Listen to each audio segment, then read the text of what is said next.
Hey, what's going on, guys? It's Mark back in the workshop on Mark's Aquatics. On this little episode we're going to be breeding a very easy beginner's type of fish. It's the Leopard Danio. Now, we've bred zebra danios. You breed these little guys exactly the same way, okay?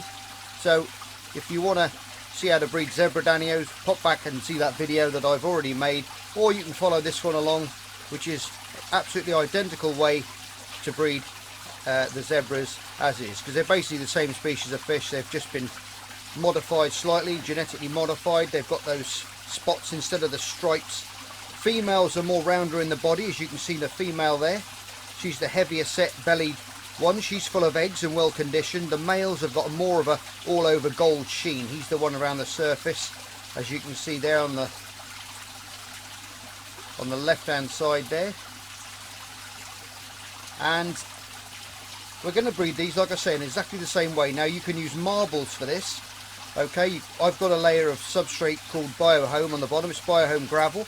It is a filter media, but I've got some of this left over, so I'm just using it so they can deposit their eggs in amongst it, and they'll get trapped in between those little balls, and they won't be able to suck them up and eat them after they've laid them. Now, I've just put these two in. It's a 2.5 gallon tank. It's a foot wide by 8 inches deep by 8 inches high. Very small tank. This is all you're going to need to breed these guys. You're going to put a heater in there. You want to set that to between 22 to 26 degrees. I tend to go for around 24, just to be in around that sort of area. They seem to do well in that.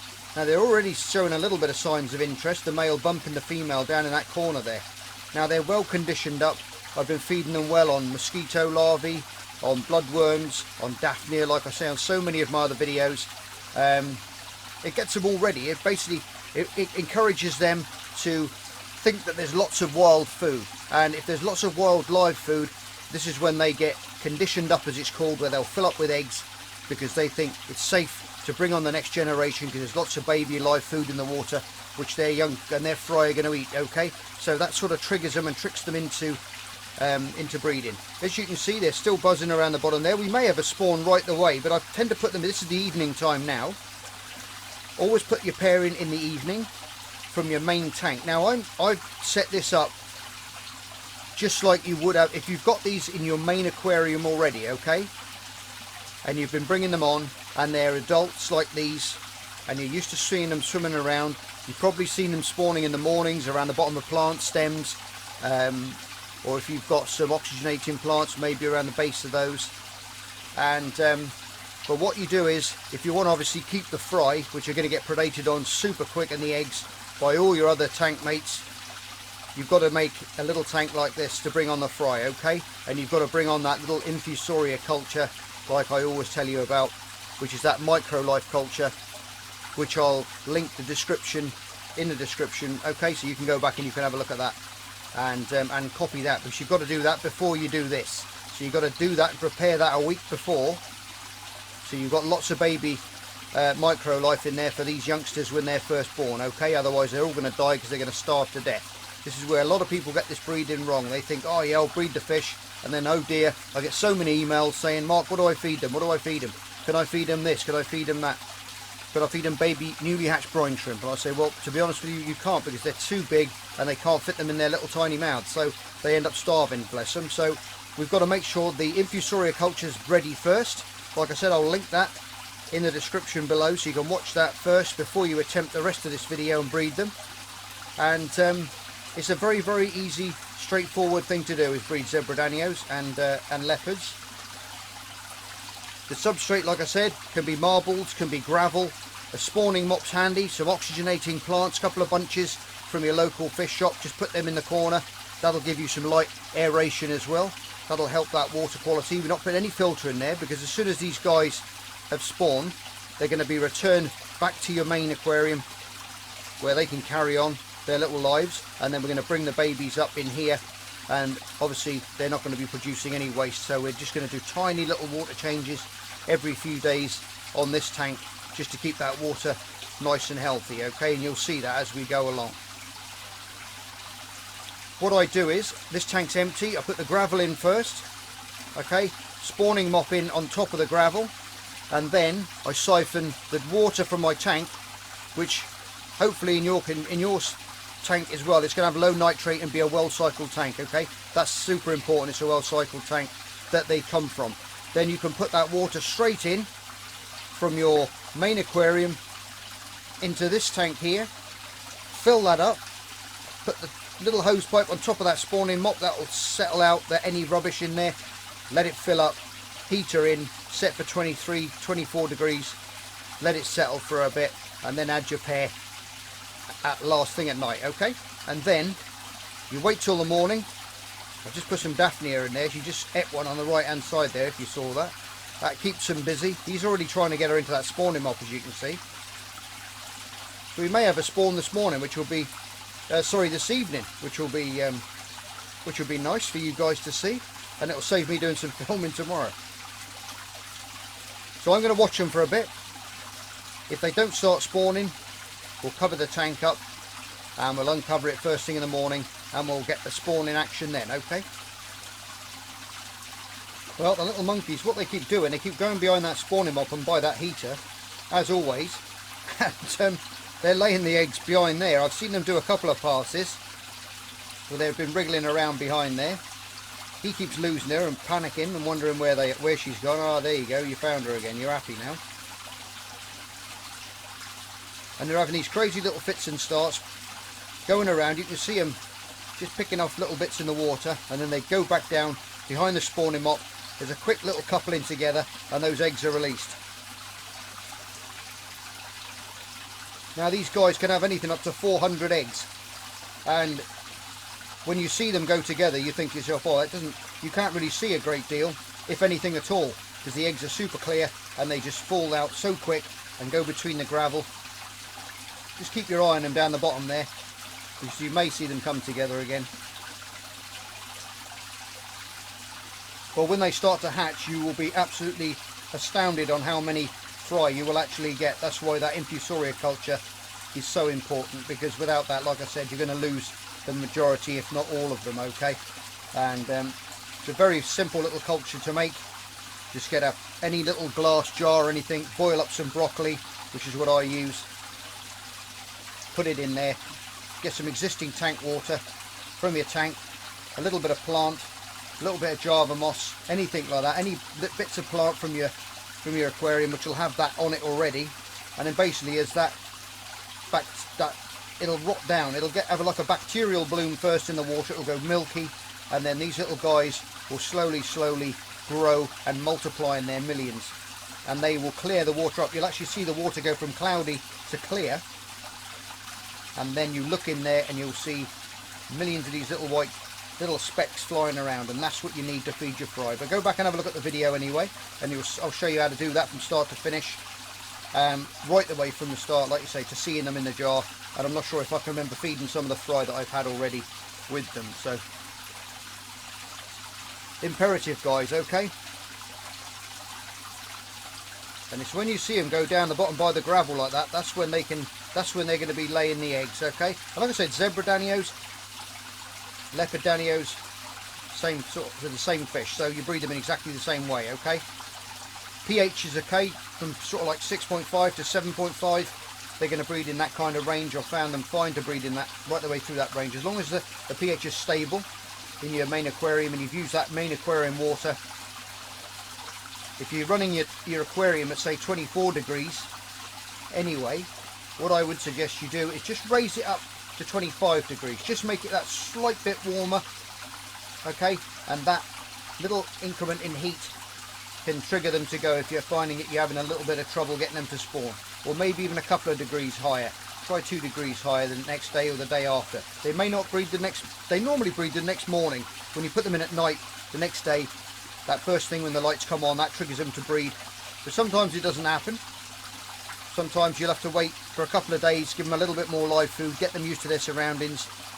Every fish is they're all individual fish. They're like us. They act differently, and they don't do the same things, you know. So even though they all look the same, fish have different personalities, believe it or not, as well as we do. So some of them are very bold. They'll come up, they'll feed out your hands. Others will be very skittish and hide in the plants.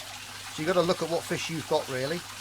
and pick out the nice bold ones, the ones that come up to you and feed out your hand near enough in your tank. Pick those ones to breed from, and they're more likely to breed for you because they're not as skittish and frightened of you or anything that moves. These fish never stop swimming, they're always busy.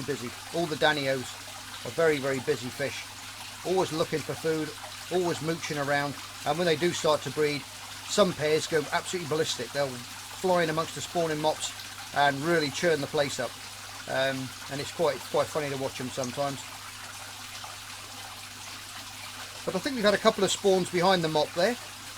I don't want to really bring on too many of these guys. She's a little bit thinner than when she went in, so I assume she's laid a few behind there. I've been out and made myself a coffee and a couple of things since, so they're not acting as keen as they were earlier. And they can lay a lot of eggs quick, like I said. So, and some, like I said, some of them will literally go in behind the mop, couple inch together, the sperm and the eggs are released, and then that'll be it. Other ones will keep going for maybe half an hour. It all depends. Oh, there you go, that little turn around there, that's what you see when they turn on each other. She'll go down, or he'll lure her closer to the gravel. It'd be nice just to see you do a spawn in the open, guys, so these lovely people can watch it.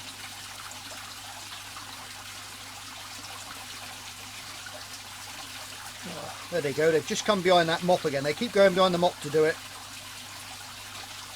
So I'm not sure if I'm going to get the egg release for you. But like I said, they're super small and very clear, like the cardinal eggs. It was very hard to try and see those breed as well. Sorry, the neons, when I was breeding the neons, you could see those coming down because of the angle of the light coming down, and they actually lay their eggs mid-water and they drop down, where these guys hide and they lay theirs, so it's a little bit more of a secretive act than mid-water spawning. So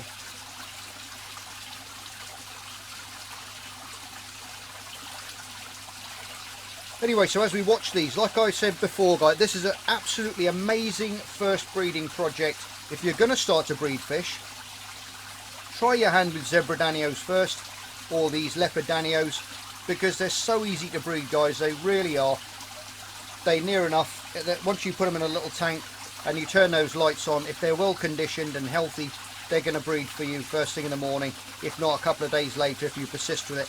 And it's a rewarding thing to do, especially with your kids. You can take them through it or watch this video with them and replicate it yourselves, and that will really give them, oh, there we go, I thought we were going to have a little bit of spawning action there then.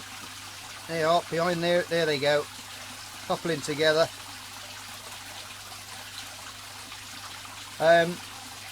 It's fantastic for your kids to, I mean, I grew up with my mum watching her with her aquarium, and that sold it to me. I mean, I was hooked from that day, watching her when she was breeding mollies, and just to see those little mollies, and she had them in a little tiny clear case on the top, like that little Zenziel one I was doing the other day, but something a little bit wider, and she had it in there, and the little balls just dropping out, these little babies just dropping out and then popping out and then swimming around, and I was absolutely sold. It was absolutely amazing to me, and it's stuck with me ever since.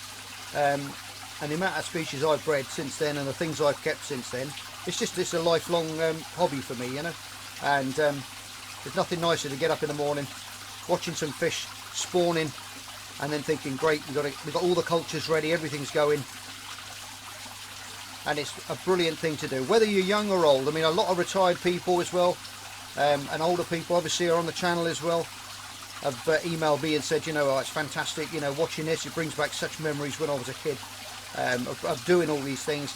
And they've started up again, you know, and it's an amazing retirement hobby as well. You know, if you've got a basement or a room where you can put a bank of tanks, go for it, and it'll you'll wake up every morning and it'll give you that little drive to do something, you know, to get up, something to get up for. You know, you might not want to go and play golf one day or do something different because it's raining, but you can go down in your fish room, sit down there with a book, do some studying, or watch one of Mark's Aquatics videos and see how it's done. But it's great fun to do it, you know, and it's like I say, you're never too young and you're never too old to get into this hobby, which is the fantastic thing about it. Well, I think these guys have spawned. I don't think there's a great deal of activity going on. They seem to be drifting further and further apart and looking more for food than interest in each other. So I'm going to give them another probably half an hour. I'll watch them for, and then what I'll do is I'm going to remove them, put them back into the big bench tank behind me, and they can carry on their day there. Right guys, they're nicely removed out of the tank and put back in. Temperature is about 2 degrees difference in the tank, that's all it was. So I popped them straight back in with no worries at all with that acclimation time. Just take them straight out of that water and put them straight into the tank where they were from, where all the parameters were virtually the same anyway. Now, as I said before, these guys can have anything from like 300 to 400 eggs in a spawn. I don't think she's let that many go behind that spawning mop, but you never know. And like I said, they will take about 4 days. Okay, they're going to take about 4 days to hatch. Okay, but after that time, they're going to be free swimming at around the 6th to 7th day. Okay, so they're going to literally hatch in amongst the gravel.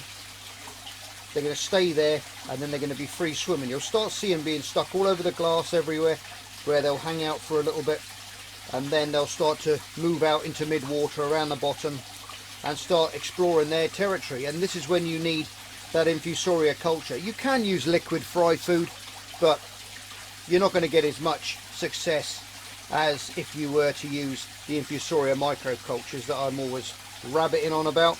You're going to get a lot more through the that larval stage, that young stage.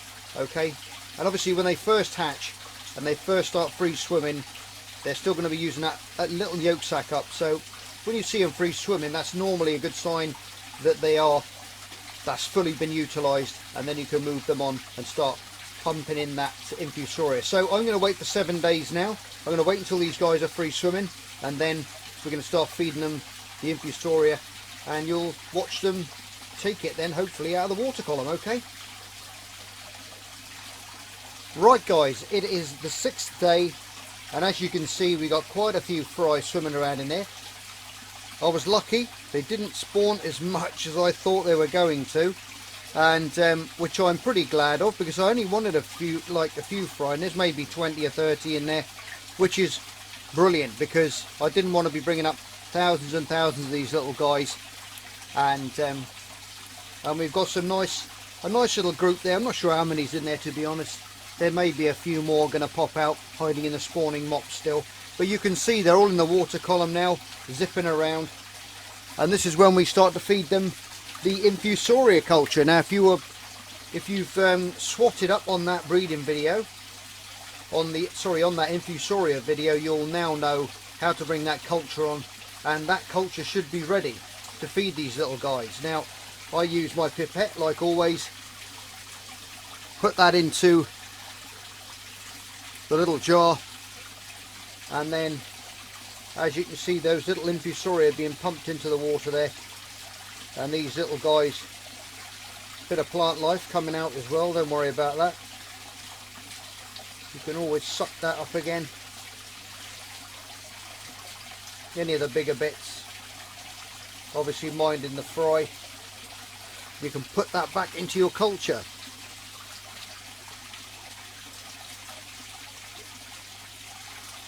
But that's going to feed them lovely now. Do that about 2 to 3 times a day, and you're going to have some nice healthy little baby Leopard Danios in a few weeks time, which is when we're going to be coming back. Obviously, with all the videos that I'm doing, I'm bringing them on, but then obviously it's going to take the fry stage from when they're free swimming to when they start to resemble and look like the adults. It's quite a time in between. So obviously I'm not going to be doing every week video on them and what have you, but I'm going to be coming back later on in a few weeks time with a video just to show you how they turned out in their little tanks, and we'll go from there. So I'm just going to put this up as like a stage 1 to free swimming, and then we'll catch up on how they are doing in a few weeks time. And I want to keep this one and compact it down a little bit shorter for you, so you can so you can get on with it and enjoy yourselves, and bring some along. And as always, you're all stars. Thanks for tuning in. Love you loads. Take care, and I'll see you on the next edition of Mark's Aquatics. Bye for now.